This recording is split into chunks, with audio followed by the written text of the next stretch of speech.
வேலூர் மாவட்டத்தில் பாஜக நிர்வாகி விட்டல்குமார் கொலை வழக்கில் திமுக ஊராட்சித் தலைவர் பாலாசேட் கைது செய்யப்பட்டிருக்கிறார்.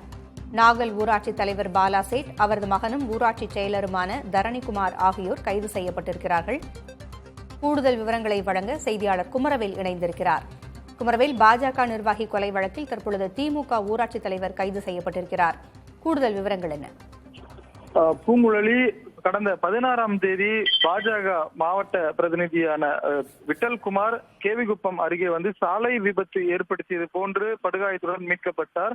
அவர் அரசு மருத்துவமனையில் அனுமதிக்கப்பட்ட நிலையில் அங்கு உயிரிழந்தார். இந்த சாவில் சந்தேகம் இருப்பதாக பாஜகவினர் தொடர்ந்து போராட்டத்தில் ஈடுபட்டு வந்தனர். அதனை அடுத்து கேவிகுப்பம் காவல்துறையினர் இதனை கொலை வழக்காக மாற்றி விசாரணை மேற்கொண்டு வந்த நிலையில் நேற்றைக்கு இது தொடர்பாக காட்பாடி நீதிமன்றத்தில் 2 பேர் சரணடைந்தனர். அதில் சந்தோஷ்குமார் மற்றும் மற்றொரு நபரான 20 பேர் சரணடைந்தனர்.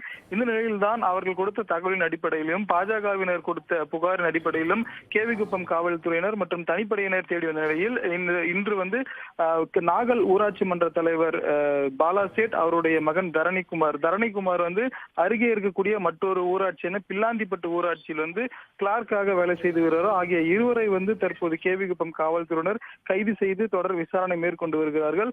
காவல்துறையினரின் முதற்கட்ட விசாரணையில் கொலைக்கான காரணம் என்னவென்று தெரிவித்திருக்கிறது. உயிரிழந்த விட்டல்குமார் பாஜக பிரமுகர் நாகல் ஊராட்சி பகுதியில் நடைபெறும் முறைகேடுகள் குறித்தும், சாலை அமைப்பது, கழிவுநீர் கால்வாய் அமைப்பது, கிராம சபை கூட்டத்தில் வாக்குவாதத்தில் ஈடுபது போன்று தொடர்ந்து ஊராட்சி குறித்து மாவட்ட நிர்வாகத்திற்கும் தமிழக அரசுக்கும் கோரிக்கை மனுக்களையும் புகார் மனுக்களையும் அளித்து வந்திருக்கிறார். இதன் காரணமாக இருவருக்கும் இடையே கடந்த சில நாட்களாகவே முன்பகை இருந்து வந்திருக்கிறது, முன்விரோதம் இருந்து வந்திருக்கிறது. அதன் அடிப்படையில் தான் திமுக ஊராட்சி மன்ற தலைவர் பாலாசேட் ஆட்களை நியமித்து நேற்று சரண்டரான இருவரை நியமித்து அவரை கொலை செய்ய சொன்னதாக காவல்துறை தரப்பிலிருந்து தெரிவிக்கப்பட்டிருக்கிறது.